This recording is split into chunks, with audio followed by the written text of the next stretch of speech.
Welcome to the Holy Bible Daily, where we are reading through the Bible in 1 year. If you missed yesterday's reading, you can find it here on the channel. Be sure to come back tomorrow for the next day's reading. Today I am reading from Esther, chapters 1 through 3 from the King James Version Bible.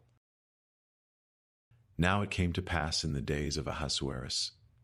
This is Ahasuerus which reigned from India even unto Ethiopia over 127 provinces, that in those days when the king Ahasuerus sat on the throne of his kingdom, which was in Shushan the palace, in the 3rd year of his reign, he made a feast unto all his princes and his servants, the power of Persia and Media, the nobles and princes of the provinces, being before him, when he shewed the riches of his glorious kingdom and the honor of his excellent majesty many days, even 180 days. And when these days were expired, the king made a feast unto all the people that were present in Shushan the palace, both unto great and small, 7 days, in the court of the garden of the king's palace, where were white, green, and blue hangings, fastened with cords of fine linen and purple to silver rings and pillars of marble. The beds were of gold and silver, upon a pavement of red and blue and white and black marble. And they gave them drink in vessels of gold, the vessels being diverse one from another, and royal wine in abundance according to the state of the king, and the drinking was according to the law, none did compel. For so the king had appointed to all the officers of his house, that they should do according to every man's pleasure. Also Vashti the queen made a feast for the women in the royal house which belonged to King Ahasuerus. On the 7th day, when the heart of the king was merry with wine, he commanded Mehuman, Biztha, Harbona, Bigtha, and Abagtha, Zethar, and Carcas, the 7 chamberlains that served in the presence of Ahasuerus the king, to bring Vashti the queen before the king with the crown royal, to shew the people and the princes her beauty, for she was fair to look on. But the queen Vashti refused to come at the king's commandment by his chamberlains. Therefore was the king very wroth, and his anger burned in him. Then the king said to the wise men which knew the times, for so was the king's manner toward all that knew law and judgment. And the next unto him was Carshena, Shethar, Admatha, Tarshish, Meres, Marsena, and Memucan, the 7 princes of Persia and Media, which saw the king's face, and which sat the first in the kingdom. What shall we do unto the queen Vashti according to law, because she hath not performed the commandment of the king Ahasuerus by the chamberlains? And Memucan answered before the king and the princes, Vashti the queen hath not done wrong to the king only, but also to all the princes, and to all the people that are in all the provinces of the king Ahasuerus. For this deed of the queen shall come abroad unto all women, so that they shall despise their husbands in their eyes, when it shall be reported, the king Ahasuerus commanded Vashti the queen to be brought in before him. But she came not. Likewise shall the ladies of Persia and Media say this day unto all the king's princes, which have heard of the deed of the queen, thus shall there arise too much contempt and wrath. If it please the king, let there go a royal commandment from him, and let it be written among the laws of the Persians and the Medes that it be not altered, that Vashti come no more before King Ahasuerus, and let the king give her royal estate unto another that is better than she. And when the king's decree which he shall make shall be published throughout all his empire, for it is great, all the wives shall give to their husbands honor, both to great and small. And the saying pleased the king and the princes. And the king did according to the word of Memucan, for he sent letters into all the king's provinces, into every province according to the writing thereof, and to every people after their language, that every man should bear rule in his own house, and that it should be published according to the language of every people. After these things, when the wrath of King Ahasuerus was appeased, he remembered Vashti, and what she had done, and what was decreed against her. Then said the king's servants that ministered unto him, Let there be fair young virgins sought for the king, and let the king appoint officers in all the provinces of his kingdom, that they may gather together all the fair young virgins unto Shushan the palace, to the house of the women, unto the custody of Hegeh the king's chamberlain, keeper of the women, and let their things for purification be given them, and let the maiden which pleaseth the king be queen instead of Vashti. And the thing pleased the king, and he did so. Now in Shushan the palace there was a certain Jew, whose name was Mordecai, the son of Jair, the son of Shimei, the son of Kish, a Benjamite, who had been carried away from Jerusalem with the captivity which had been carried away with Jeconiah king of Judah, whom Nebuchadnezzar the king of Babylon had carried away. And he brought up Hadassah, that is, Esther, his uncle's daughter, for she had neither father nor mother, and the maid was fair and beautiful, whom Mordecai, when her father and mother were dead, took for his own daughter. So it came to pass, when the king's commandment and his decree was heard, and when many maidens were gathered together unto Shushan the palace, to the custody of Hegai, that Esther was brought also unto the king's house, to the custody of Hegai, keeper of the women. And the maiden pleased him, and she obtained kindness of him, and he speedily gave her her things for purification, with such things as belonged to her, and 7 maidens which were meet to be given her, out of the king's house, and he preferred her and her maids unto the best place of the house of the women.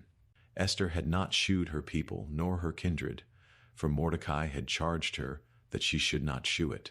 And Mordecai walked every day before the court of the women's house, to know how Esther did, and what should become of her. Now when every maid's turn was come to go in to King Ahasuerus, after that she had been 12 months, according to the manner of the women. For so were the days of their purifications accomplished, to wit, 6 months with oil of myrrh, and 6 months with sweet odors, and with other things for the purifying of the women. Then thus came every maiden unto the king. Whatsoever she desired was given her to go with her out of the house of the women unto the king's house. In the evening she went, and on the morrow she returned into the second house of the women, to the custody of Shashgaz, the king's chamberlain, which kept the concubines. She came in unto the king no more, except the king delighted in her, and that she were called by name. Now when the turn of Esther, the daughter of Abihail, the uncle of Mordecai, who had taken her for his daughter, was come to go in unto the king, she required nothing but what Hegai the king's chamberlain, the keeper of the women, appointed, and Esther obtained favor in the sight of all them that looked upon her. So Esther was taken unto King Ahasuerus into his house royal in the 10th month, which is the month Tebeth, in the 7th year of his reign. And the king loved Esther above all the women, and she obtained grace and favor in his sight more than all the virgins, so that he set the royal crown upon her head, and made her queen instead of Vashti. Then the king made a great feast unto all his princes and his servants, even Esther's feast. And he made a release to the provinces, and gave gifts according to the state of the king. And when the virgins were gathered together the second time, then Mordecai sat in the king's gate. Esther had not yet shewed her kindred nor her people, as Mordecai had charged her, for Esther did the commandment of Mordecai, like as when she was brought up with him. In those days, while Mordecai sat in the king's gate, 2 of the king's chamberlains, Bigthan and Teresh, of those which kept the door, were wroth, and sought to lay hand on the king Ahasuerus. And the thing was known to Mordecai, who told it unto Esther the queen. And Esther certified the king thereof in Mordecai's name. And when inquisition was made of the matter, it was found out. Therefore they were both hanged on a tree, and it was written in the book of the Chronicles before the king. After these things did King Ahasuerus promote Haman the son of Hammedatha the Agagite, and advanced him, and set his seat above all the princes that were with him. And all the king's servants that were in the king's gate bowed and reverenced Haman, for the king had so commanded concerning him. But Mordecai bowed not, nor did him reverence.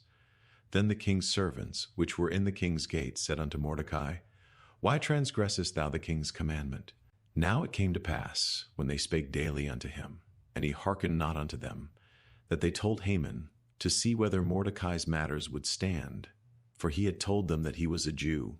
And when Haman saw that Mordecai bowed not, nor did him reverence, then was Haman full of wrath, and he thought scorn to lay hands on Mordecai alone. For they had shewed him the people of Mordecai. Wherefore Haman sought to destroy all the Jews that were throughout the whole kingdom of Ahasuerus, even the people of Mordecai. In the 1st month, that is the month Nisan, in the 12th year of King Ahasuerus, they cast pur, that is the lot, before Haman from day to day, and from month to month, to the 12th month, that is the month Adar. And Haman said unto King Ahasuerus, There is a certain people scattered abroad and dispersed among the people in all the provinces of thy kingdom, and their laws are diverse from all people. Neither keep they the king's laws, therefore it is not for the king's profit to suffer them. If it please the king, let it be written that they may be destroyed. And I will pay 10,000 talents of silver to the hands of those that have the charge of the business, to bring it into the king's treasuries. And the king took his ring from his hand, and gave it unto Haman the son of Hammedatha the Agagite, the Jews' enemy. And the king said unto Haman, The silver is given to thee, the people also, to do with them as it seemeth good to thee. Then were the king's scribes called on the 13th day of the first month. And there was written according to all that Haman had commanded unto the king's lieutenants, and to the governors that were over every province, and to the rulers of every people of every province according to the writing thereof, and to every people after their language. In the name of King Ahasuerus was it written, and sealed with the king's ring. And the letters were sent by posts into all the king's provinces, to destroy, to kill, and to cause to perish all Jews, both young and old, little children and women, in one day, even upon the 13th day of the 12th month, which is the month Adar, and to take the spoil of them for a prey. The copy of the writing for a commandment to be given in every province was published unto all people, that they should be ready against that day. The posts went out, being hastened by the king's commandment, and the decree was given in Shushan the palace. And the king and Haman sat down to drink, but the city Shushan was perplexed. Thank you for joining me for today's daily reading. I hope this reading has been a blessing to you, and that you will pray, meditate, and think on the things we have read today in God's Word. Please take a moment to like and share this daily reading, and if you haven't done so already, please make sure to subscribe so you won't miss any daily Bible readings. Make sure to join me again tomorrow, and together we will be reading Esther chapters 4 through 7. Until then, may God's peace be with you.